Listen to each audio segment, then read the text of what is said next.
Today I'm going to talk about peace for all, health for all, and uniting humanity. Health is a very, very important concept or state of our being. And in fact, the Buddha said, health is the highest gain. That's really pertaining to physical well-being.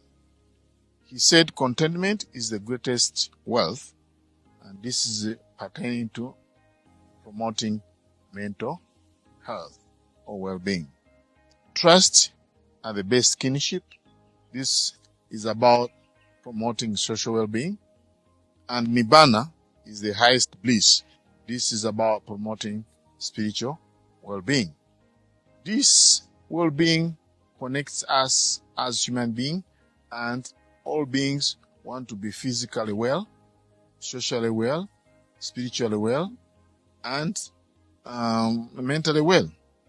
So you can see health can be a unifying factor. According to WHO, that means World Health Organization, it defines health as the state of complete physical, mental well-being, and social well-being, but not merely absence of disease or infirmity. You can see even the United Nations organ, which is World Health Organization, recognize the importance of health and its significance to unifying all human beings. When you look at health, how it can unite human beings, we can look at health as a universal human right. All human rights should have access to good health.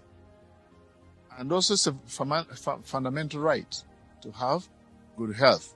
So once you look at health, then you're looking at universal human right. So it can unify human beings and all living beings around the world. But also health can act as a catalyst for peace.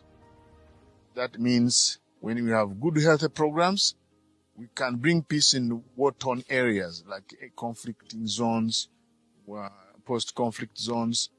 It's become also a unifying factors in places of battles and conflict. But also when you look at health, it becomes what we call universal responsibility. And during COVID-19 and of course HIV, we know how these diseases became a universal concern for all of us. So if we are to unite all human beings, we have to look at health programs that can bring us together and work together for the benefit of all beings. Now we go to peace. Peace is also a very important concept for us in Buddhism.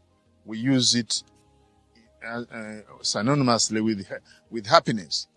So when you look at Buddha's teaching, the way he formulated them in the Four Noble Truths, we can reformulate them in a way that speaks to peace. The first noble truth we can say, lack of peace, which is suffering. Then the second noble truth is the cause of lack of peace. What's the causes of lack of peace? Greed, hatred, and delusion, poor economic policies, poor healthy programs, and of course many other factors, cultural issues, social, economic issues, or when these policies are very poor, it can bring lack of peace. Then we look at peace itself. What's peace?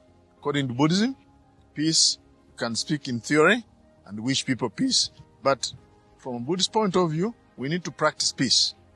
So we need to practice the teaching that the Buddha expounded that bring peace, like right understanding, right thoughts, right speech, right action, right livelihood, right effort, right mindfulness, and right concentration.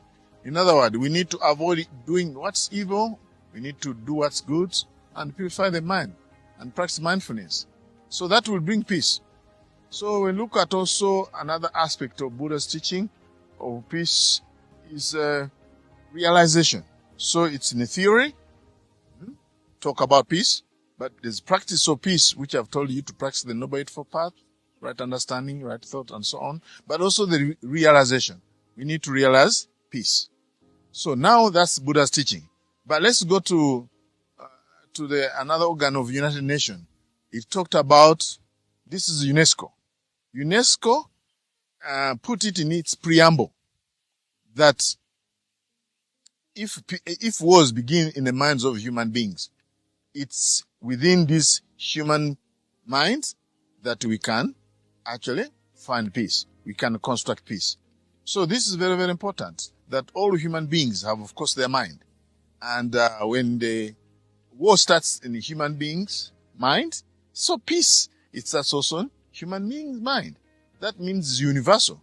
It can unite us as human beings, knowing that we can cultivate peace from our mind. So we can say peace within us. It leads to peace between us. This is very, very important. So now I call for action. We need to have some action to come together. The first one is to promote or establish health programs that can be developed worldwide so that we can really educate people about health. Another call for action is to really do some research and innovation that come up with programs that can be applied worldwide.